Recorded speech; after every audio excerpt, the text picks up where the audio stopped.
So I'd like to tackle the book that is known as Esther today. And I have to admit that I have only read Esther once in my life, and it was a long time ago. I applied and was accepted to Bible College of New Zealand, that's now called Laidlaw, was out in Henderson, and they required you to read the Bible from beginning to end before you came. And so I worked my way diligently. Numbers is always tricky to get through. I cannot remember much about Esther.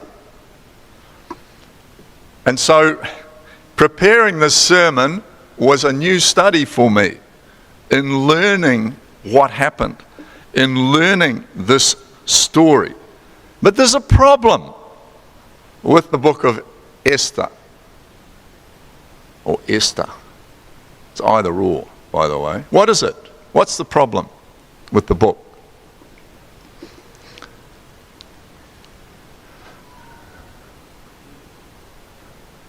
No, Jesus isn't mentioned. But even more significantly, Roger,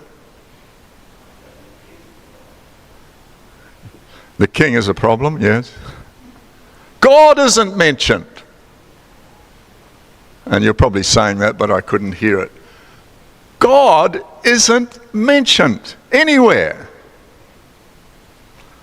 And it was a problem for Martin Luther, the great Protestant reformer.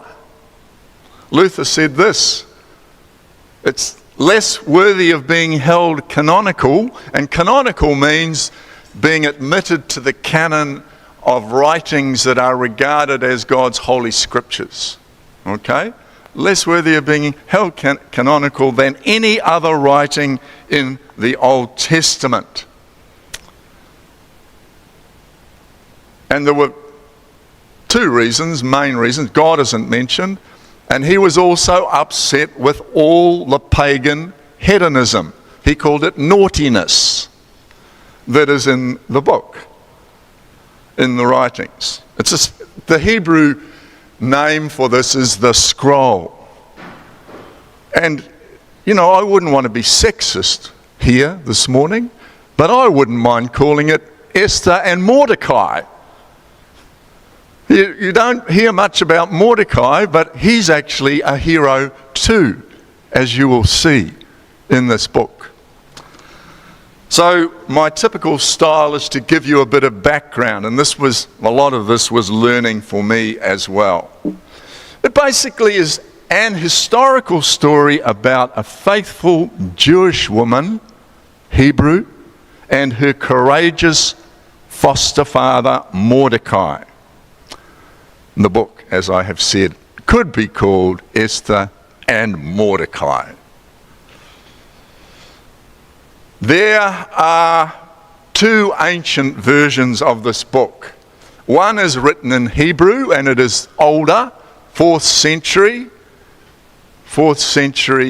BC. And then there was the Greek domination started to come into the Middle East about this time, and there was also another version of it which is different and longer than the Hebrew version.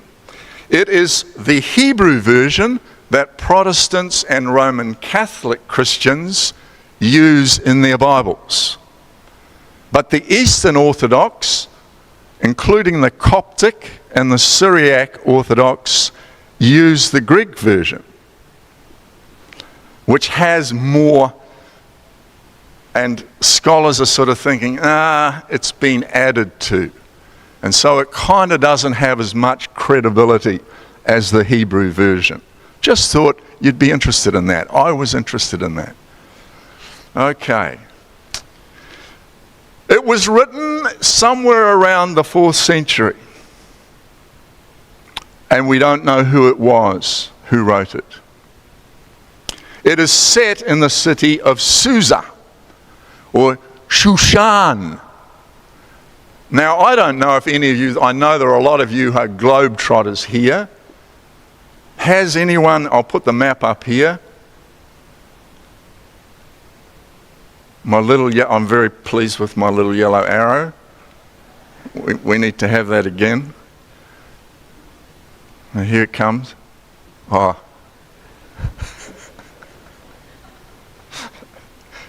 Yeah, I know it's a bit pathetic, but Susa, do you see it there? It's pointing. There are 3 archaeological digs there in modern day now, and they're still discovering things about the city. Now, the question to you travellers is, any of you been there? It's in Iran, so you won't have been there recently. The city that's there now, it's a town, is called Shush. I like that. Shush. Anyway, this is the city where all this story happens. And I've given you that map. That grey area is the extent of the Persian Empire. King Xerxes is a Persian king. Look at it. Look at how far it extends. Right over to Greece, right across into Egypt, and down as far as Sudan in Africa. And for those Indians here, it stretched right across to India. Massive. A massive, massive empire. And this dude, King Xerxes, was the king of it. So no wonder he pounced around. And no wonder he demanded certain things and people obeyed. So get back to the points now, Williams. Here we go. Susa was one of the most significant cities in this era.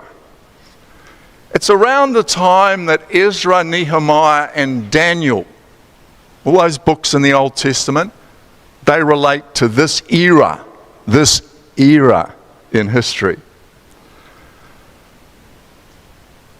Oh, that's just a little bit more about Susa, 250 kilometers east of the Tigris River, in the lower Zagros Mountains, for those of you who have done geography. Now, I've told you about the archaeological digs. King Xerxes, what have I got there? Oh, in Esther is also known as, I've sort of phoneticized the Hebrew here, as Ahasuerus. That was another name he had. So if you see that name appearing, or a similar spelling of that, that's the reason. That's his Hebrew name. Xerxes is his Persian name. So he was ruler of 127 provinces. Now, he was a great party man. There are 20 banquets that occur in this short book of Esther. And there are only 24 other banquets mentioned in the whole of the Old Testament. So nearly 50% of the banquets that are mentioned in the Bible are mentioned in this book. And he was a party animal. He loved wine. He threw one party that lasted 180 days. That's some big party. And he had invited all the rulers from all the provinces to that party. This is the post-exilic period. What do we mean by that? We mean it was after Israel fell in 587 BC. That was the Babylonians. They carted a lot of the Jewish people off, back into Mesopotamia, back into Babylon. And it was the Persians then that came in and took over. They beat the Babylonians up. They actually made treaty with most of them. And then their empire began. So that's the kind of historical background. We refer to the Jewish diaspora. That's a Greek word, but we refer to that these days. There is still a Jewish diaspora in our world where Hebrew people are scattered all over the world. They were scattered all over the Persian Empire. I've got to make that point because it comes important when you hear what happened. Esther's Persian name, Hadassah, is her Hebrew name. And it's an interesting name because Hadass is myrtle. how many of you are familiar with myrtle as a plant? There are myrtle fruits.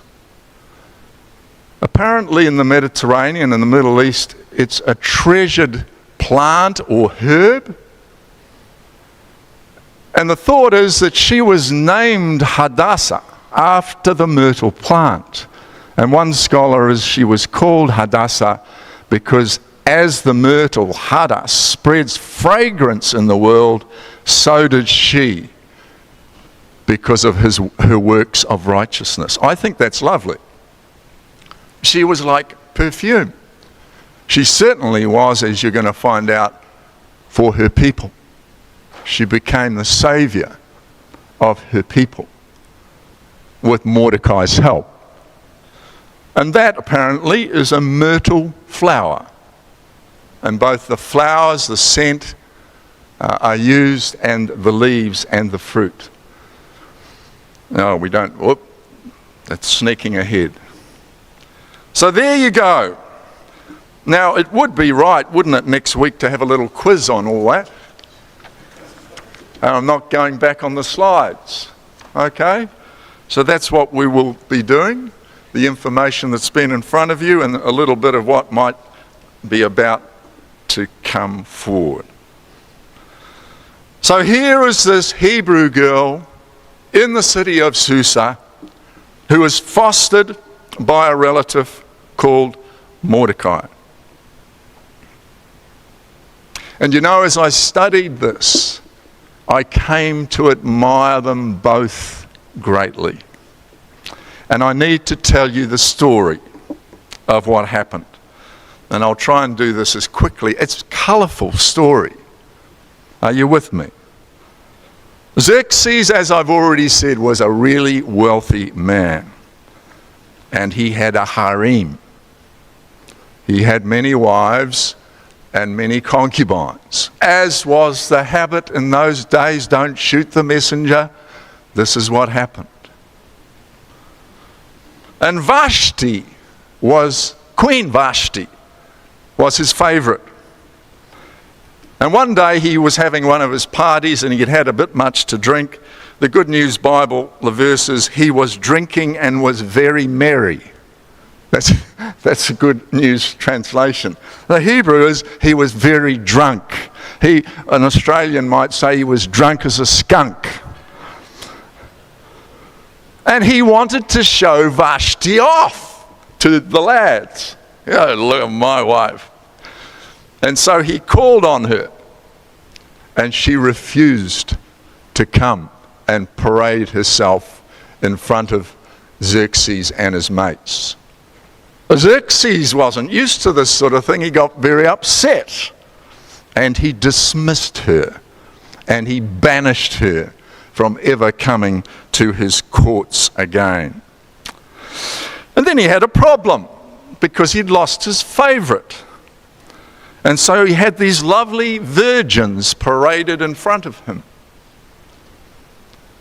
And for better or worse, Esther was one of those young women.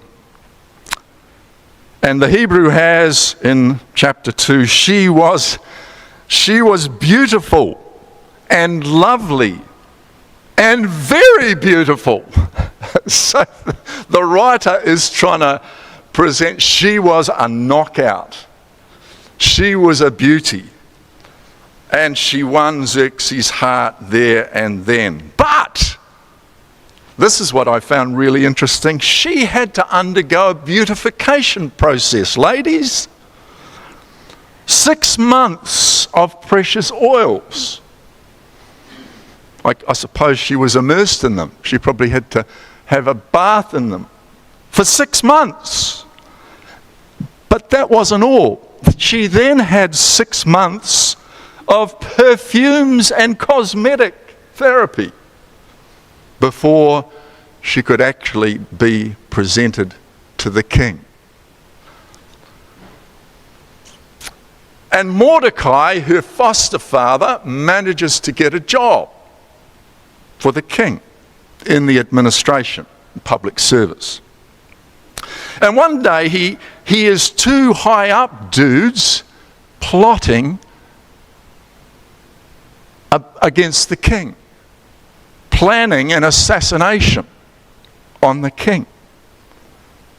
And Mordecai, knowing that Esther was now in the king's trust, said, "You've got to warn the king. You've got to warn the king." So she warns the king, and these two guys are arrested.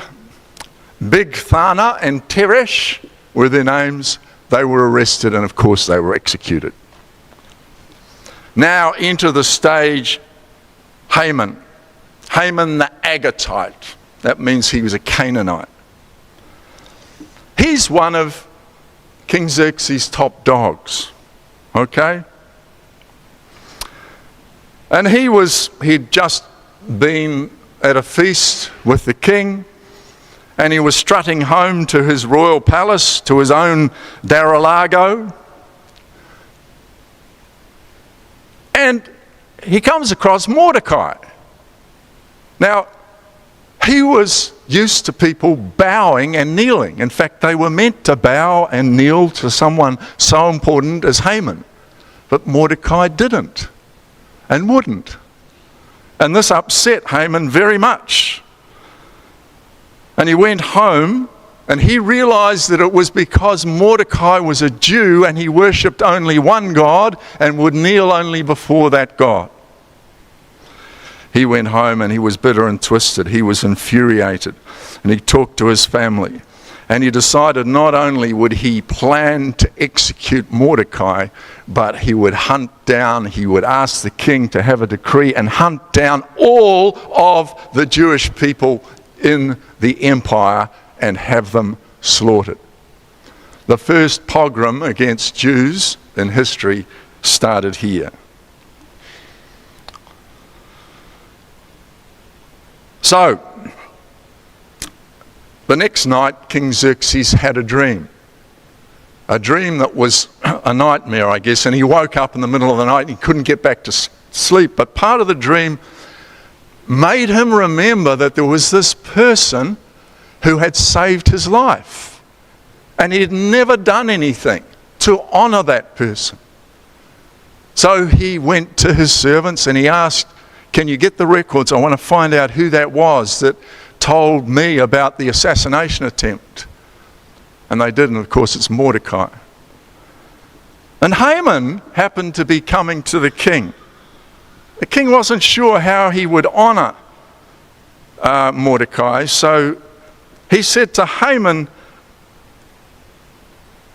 "There was a guy who saved my life. What would you..." No, he didn't say that. He said, "There is a guy I'm wanting to honor because of what he has done." Haman, being the narcissist and egomaniac that he was, thought the king was talking about him. And so Haman says, well, order the royal robes be brought to this man, sire, and let him wear your clothes, and order your royal horse to be brought so he can ride upon that and be taken through the town, the city square, and be told, "This is what I do to honor those who serve me." And King Xerxes thanked him for his advice. This is where Haman's day starts to turn to custard. So Xerxes says, "Hurry and get the robes and the horse and give these honors to the Jew named Mordecai." You can imagine. Thank you for your suggestions. You can imagine Haman's reaction. But he was the one who had to parade Mordecai in all the king's finery in front of the people and saying, "Look at this man that the king has honored." And he went home absolutely furious, and he had a gallows erected to hang Mordecai on when he got a chance. I may be changing the order of things a little bit here for a little bit of poetic strength. the king was so pleased with Esther, going back to her, that he said to her one day, I want to grant you a wish. What would that be? Up to half of my kingdom I'm prepared to give you. What would you wish? And she said, I wish for a banquet. Oh, but also another banquet. And I want you to invite Haman to it. So to cut a long story short, he said, but that's not my wish. I just want to tell you my wish at a banquet. So I'll take you to the second banquet. And so the king on the second banquet said, Queen Esther, please tell me what your wish is. Up to half of my empire I will give you. My wish, and you saw it in the reading, my wish. This was by the crowning of Esther, you see there. My wish is that I am allowed to live. What? And that my people, the Jewish people, are allowed to live. What are you saying, Xerxes? Because a decree has been issued that my people should be exterminated. Who has done this thing? Xerxes said. That man, Haman, who is here, he is the one. The king was so furious he had to leave the room. He went out into the garden. That's a very good tip for those of you who've got short fuses like I have. Take yourself away. It's my Spanish blood. Take yourself out of the situation and cool off. The king did this, and then when he came back, Haman had thrown himself at the queen, begging her pardon and forgiveness and mercy. Of course, the king concluded that this was a sexual assault, a molestation, and that made matters worse for Haman. His day was getting very bad. And the king commanded that Haman be hung on his own gallows. And that's what happened. And the Jewish people were given permission to be able to defend themselves. And there's a complication there. I won't explain that. If you want to ask me anything more, see me at morning tea.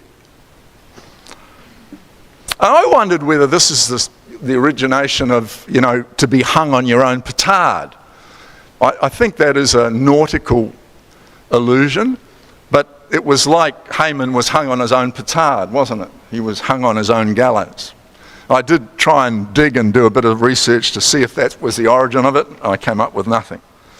For the Feast of Purim, the Jewish people still celebrate the Feast of Purim to commemorate this day of their rescue, the day that they were able to protect themselves from being annihilated in the Persian Empire.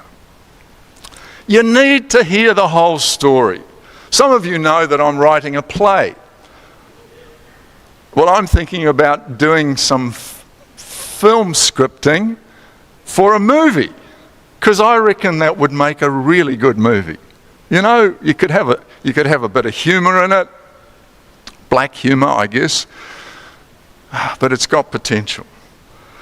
So why is this book here in the Bible?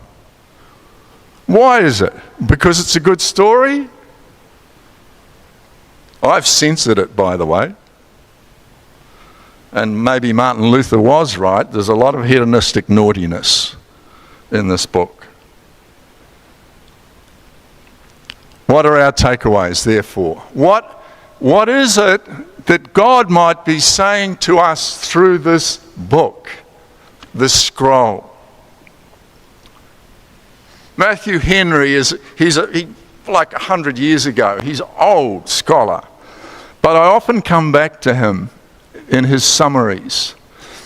Let us consider the wise and merciful providence of God, carrying on his deep but holy designs in the midst of all of this. Let us consider that invisible work of God that often we only wake up to, right? In retrospect. We look back at something and say, yeah, God was in that. God was in that. The first main point I'm wanting to suggest is that this book is encouraging us to realize that as God's people, like Esther and Mordecai, we are his agents. We are his operatives in his plans for the church, for society, for the world. Even in the midst of injustice and oppression, there's no doubt about it. This was not a good time to be alive if you weren't a Persian and if you weren't someone wealthy. There was a lot of injustice and oppression going on. And yet, Esther and Mordecai were able to stand up against it and speak out against it. I believe that each one of us is called to be an agent of God, an operative for God in his providence. And there's a mystery there. Secondly, I believe that Esther and Mordecai are here as our role models. They are two people who we can look to that will encourage us in our courage and our faith in whatever situation we find ourselves in, particularly when there is injustice and evil. You know, there's a group of us having to fight against a big organisation that's wanting to push our church around at the moment. And we could easily just acquiesce and let it happen. But there's an issue of justice here. I wonder what situation you might be in. Maybe you're in a workplace where there is bullying and it's going unreported. Maybe you're in a commercial enterprise and you know there's wrongdoing going on. Esther and Mordecai are great role models. They do something, and that's my last point, is there's no time like the present to become active with God in his plans. His plans for this earth aren't that there should be people in slavery. His plans for this earth aren't that powerful nations dominate the weaker ones. His plan for New Zealand is that we chuck out the concept of what is good and wholesome and embrace a culture of anything goes. If it itches, scratch it. Don't you tell me what the truth is. There's no such thing as it. It's what every person thinks for themselves. There's no time like the present to be courageous and faithful. One of our songs today, All My Hope, you are our light in darkness. You are our rescue. And I was thinking of Esther and Mordecai as we sang that song. They knew that about God. And they were willing to be his agents for change.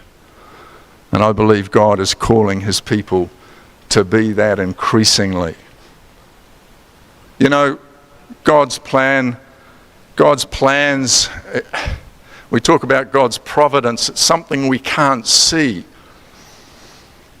But if we do stand up, we often find that we are being used to bring about change for the good. If we catch the thermals of God's will and God's plan. And that may be to assist your friend with getting a visa. Okay? Or assist your friend who's in trouble. Or to assist an organisation to get its act together. I've said enough. I've been going too long.